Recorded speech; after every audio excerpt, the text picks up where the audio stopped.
Phulpur Lok Sabha seat से Samajwadi party अपने candidate का चयन फिर से कर सकती है, यानी कैंडिडेट उम्मीदवार बदल सकती है। ये ऐसी बहुत बड़ी खबर आ रही है कि वो तो हमारे नेता का जो फैसला होगा, आदरणीय राष्ट्रीय अध्यक्ष जी ने हमको टिकट दे दिया है फूलपुर का, तो हमारे लिए तो अमरनाथ मौर्य प्रत्याशी है ही है और वो निर्णय उनके हाथों में है। वो जो करेंगे वो भी उनका निर्णय भी स्वीकार्य है, वो उनका जो निर्णय होगा वो स्वीकार्य है। पार्टी के खिलाफ एंटी भाजपा पूरे देश में लहर है, पूरे प्रदेश में लहर है, फूलपुर में लहर है, कौशाम्बी में लहर है, प्रतापगढ़ में लहर है, बगल में इलाहाबाद में लहर है, भदोही में लहर है। हम लोग जहाँ जहाँ जा रहे हैं, जहाँ जहाँ समझ पा रहे हैं, हर जगह बीजेपी को नकारा जा रहा है। महंगाई के मुद्दे पर, नौजवानों के मुद्दे पर, बेटियों की सुरक्षा के मुद्दे पर, किसानों के मुद्दे पर, तमाम मुद्दों पर भारतीय जनता पार्टी को बेकफूर पड़ा रहा है। इनके पास कोई मुद्दा है नहीं।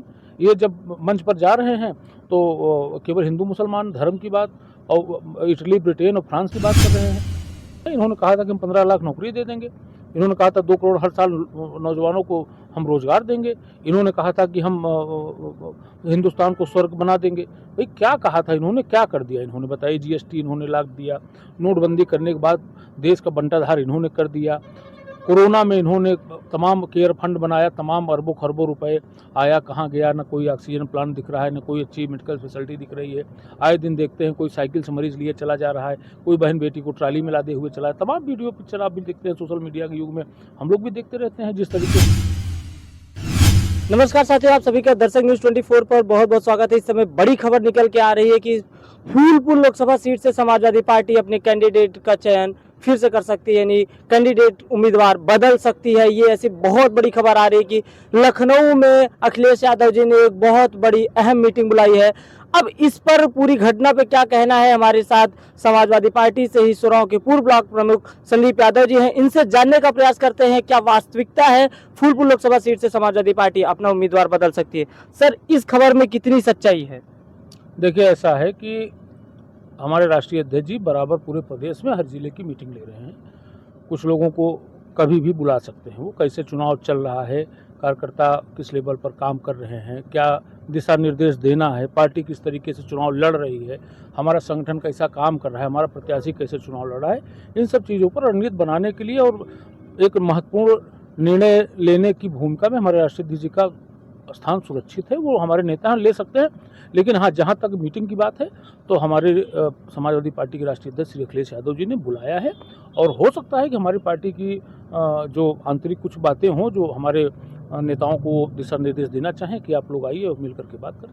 कहा यह जा रहा है कि जो प्रतापगढ़ से एक सिटिंग विधायक है वो लोग पहुंचे हैं लखनऊ में मीटिंग के लिए और समाजवादी पार्टी के जो राष्ट्रीय अध्यक्ष अखिलेश यादव जी हैं वो इलाहाबाद के कई बड़े नेताओं को बुलाया उन्होंने, और ये चर्चाएं बड़ी जोरों से हैं कि प्रत्याशी का बदला जाना तय लग रहा है, क्योंकि जिस प्रकार से पिछले कई घटना चक्र हुए हैं और जैसे ही फूलपुर लोकसभा सीट के प्रत्याशी घोषित हुआ है तब से कई नेताओं का विरोध भी देखने को मिला है।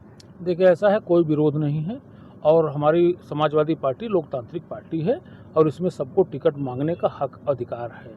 और जो लोग समाजवादी पार्टी में हमारे नेता से टिकट मांग रहे हैं, हमको लगता है कि वो उनका अपना अधिकार है, पार्टी में उनका अपना अधिकार सुरक्षित है, वो मांग सकते हैं, वो मांगना कोई बुरी बात नहीं है। लेकिन निर्णय जो माननीय राष्ट्रीय अध्यक्ष ने लिया है वो अमरनाथ मौर्य जी को यहाँ का प्रत्याशी बनाया है। अब आगे क्या फैसला लेना है माननीय राष्ट्रीय अध्यक्ष जी जाने। लेकिन इस मीटिंग के बारे में मैं थोड़ा बहुत मुझको भी जानकारी है कि बुलाया गया है कुछ लोगों को, लेकिन टिकट के लिए, टिकट बदलने के लिए बुलाया गया ऐसी कोई मुझको जानकारी नहीं है। हमारी पार्टी की आंतरिक कुछ बातें हो सकती हैं जो हमारे राष्ट्रीय अध्यक्ष जी दिशा निर्देश देने के लिए बुला सकते हैं। तो अगर मान लीजिए कि प्रत्याशी का बदलाव भी होता है तो ग्राउंड जीरो पे क्या प्रभाव पड़ेगा? देखिए, ऐसा है कि अभी का ऐसी कोई बात है नहीं, ठीक है। ये मतलब हवाई बातें हैं कि प्रत्याशी का चयन दूसरा होगा या तीसरा होगा, इस सब बातों में कोई दम नहीं है। वो राष्ट्रीय अध्यक्ष जी का मामला है और राष्ट्रीय अध्यक्ष ने प्रत्याशी ऑलरेडी घोषित कर दिया है। रही बात ग्राउंड जीरो पर आप क्या देखना चाहते हैं, तो भारतीय जनता पार्टी के खिलाफ एंटी भाजपा पूरे देश में लहर है, पूरे प्रदेश में लहर है, फूलपुर में लहर है, कौशाम्बी में लहर है, प्रतापगढ़ में लहर है, बगल में इलाहाबाद में लहर है, भदोही में लहर है। हम लोग जहाँ जहाँ जा रहे हैं, जहाँ जहाँ समझ पा रहे हैं, हर जगह बीजेपी को नकारा जा रहा है। महंगाई के मुद्दे पर, नौजवानों के मुद्दे पर, बेटियों की सुरक्षा के मुद्दे पर, किसानों के मुद्दे पर, तमाम मुद्दों पर भारतीय जनता पार्टी को बेकफूर पड़ा रहा है। इनके पास कोई मुद्दा है नहीं। ये जब मंच पर जा रहे हैं तो केवल हिंदू मुसलमान धर्म की बात और इटली, ब्रिटेन और फ्रांस की बात कर रहे हैं। इनको मुद्दों की बात करनी चाहिए ना। इन्होंने कहा था कि हम 15 लाख नौकरी दे देंगे। इन्होंने कहा था 2 करोड़ हर साल नौजवानों को हम रोजगार देंगे। इन्होंने कहा था कि हम हिंदुस्तान को स्वर्ग बना देंगे। भाई क्या कहा था इन्होंने, क्या कर दिया इन्होंने बताइए। जीएसटी इन्होंने लाद दिया, नोटबंदी करने के बाद देश का बंटाधार इन्होंने कर दिया। कोरोना में इन्होंने तमाम केयर फंड बनाया, तमाम अरबों खरबों रुपए आया, कहाँ गया, ना कोई ऑक्सीजन प्लांट दिख रहा है, ना कोई अच्छी मेडिकल फैसिलिटी दिख रही है। आए दिन देखते हैं कोई साइकिल से मरीज लिए चला जा रहा है, कोई बहन बेटी को ट्राली में लादे हुए चला है। तमाम वीडियो पिक्चर आप भी देखते हैं, सोशल मीडिया के युग में हम लोग भी देखते रहते हैं जिस तरीके से तो स्वास्थ्य की, शिक्षा की, रोजगार, बेरोजगारों की सबकी व्यवस्था ही है। अब एक अग्निवीर ले आ दिए हैं, बताइए 3 साल में देश की कौन सुरक्षा करेगा? 3 साल उसको समझने में लग जाएगा।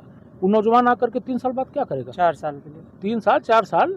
आप ये बताइए कि अगर कोई आदमी 20 साल की नौकरी पाता है, 25 साल की नौकरी पाता है या पूरी ज़िंदगी की नौकरी पाता है, तो उसकी एक अपनी इच्छा होती है कि अपने बच्चों को पढ़ाएं लिखाएं, हम अच्छी जगह पर जाके बस जाएं। जैसे फाफामऊ में पब्लिक स्कूल है, CBSE board, ICSE board, Naini में है, झूसी में है। वो सोचता है कि हम दांदूपुर, करनाईपुर, बहरिया के आदमी हैं, हम हंडिया के आदमी हैं, हम मेजा, करछना, कुराऊँ, 12 के आदमी हैं, हम जाकर के शहर के नज़दीक में बस जाएं और हम भी अपने बच्चे को सीबीएसई, आईसीएसई बोर्ड की मतलब पढ़ाई करा करके हम अपने बच्चे को आईएएस, आईपीएस और सिविल में ले जाएं और नौकरियों में अच्छी जगह पर ले जाएं उसको। लेकिन वो बेचारा जब नौकरी करेगा, उसको वो अपने लिए घरे बना ले, अपने गांव में एक घर बना ले, अपने बच्चों को ढंग से कपड़ा पहना ले, खाना खिला ले, वो अपने बच्चों को सीबीएसई, आईसीएसई बोर्ड में क्या पढ़ा पाएगा? इतनी महंगी किताबें हैं, इतनी महंगी ट्यूशन फीस है, इतनी महंगी फीस है, क्या पढ़ाएगा? इन्होंने मिडिल क्लास का कमर तोड़ने का काम किया है।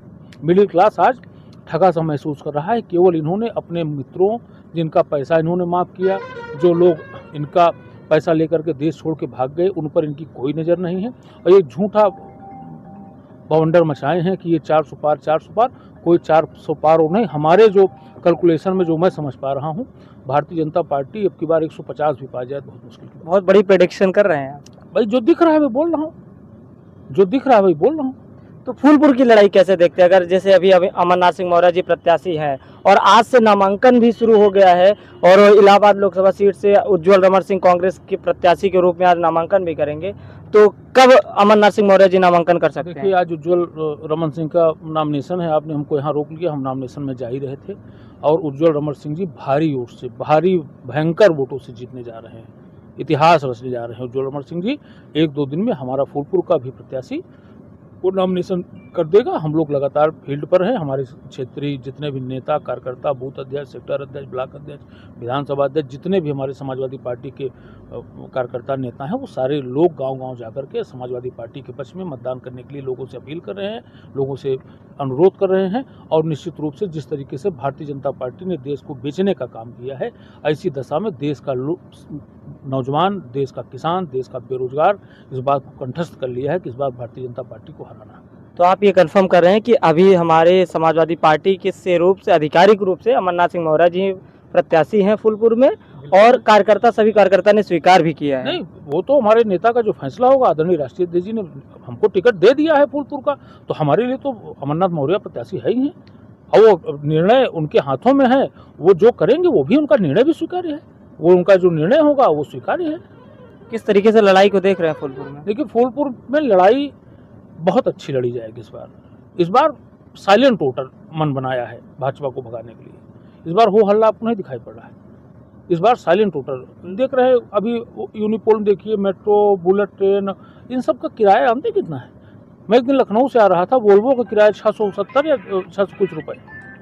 मतलब किराया आप कितना लोगों से लूट रहे हैं। एक बुलेट ट्रेन चलाने के लिए, एक वंदे भारत चलाने कितनी ट्रेनों को रोका जाता है।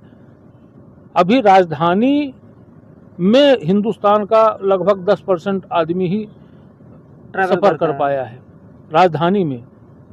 अब इस पर छोड़ दीजिए, ठीक है, ये हवाई चप्पल से हवाई जहाज पर बैठाने का जो सपना था, ये मोदी जी ही दिखा सकते हैं। बहुत विचित्र नेता और प्राणी हैं, उनके बारे में इससे ज़्यादा कुछ कहना नहीं चाहते। तो मेरे साथ बात करने के लिए थे पूर्व ब्लॉक प्रमुख संदीप यादव जी। क्या होता है मीटिंग में, पूरी अपडेट के साथ हमारे साथ जुड़े रहिए। आज शाम को लगभग 8 बजे तक ये क्लियर हो जाएगा कि फूलपुर में प्रत्याशी का बदला जाना है या वही प्रत्याशी रहेंगे। मीटिंग में क्या निकल करके आता है, हम सभी अपडेट लगातार आपको देते रहेंगे। कैमरा पर्सन सनी के साथ मैं रविराज, दर्शक न्यूज़ 24।